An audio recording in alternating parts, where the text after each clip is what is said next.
В Сыктывкаре стартовал республиканский чемпионат по плаванию для спортсменов от 13 до 18 лет. Это шанс пройти отбор на окружные соревнования, а может и пройти рейтинговый отбор на Россию. В этом году количество участников рекордное – 180. Доехали до арены представители 7 муниципалитетов, в том числе представители легендарной воркутинской школы. Например, Елена Булахова приплыла первой на дистанции 200 метров баттерфляем. Эта победа для нее оказалась, в общем-то, несложной. Лет, наверное, 10 подряд я выигрываю эту дистанцию без проблем. В пределах республики это была не борьба, это просто заплыв и все. Все равно надо всегда бороться и показывать лучшее время.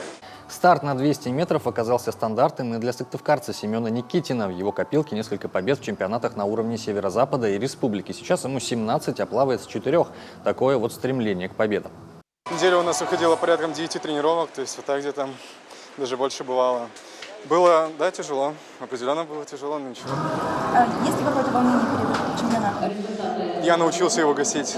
И я считаю, что это секрет успеха. Ты можешь управлять своим телом и эмоциями. Благодаря этим соревнованиям, чемпионату первенства Республики Коми, мы растим новое поколение, чтобы наши спортсмены могли также попадать в основные молодежные составы сборной России. Имена тех, кто представит республику на следующем зональном этапе, узнаем 31 января. Приходите болеть за наших.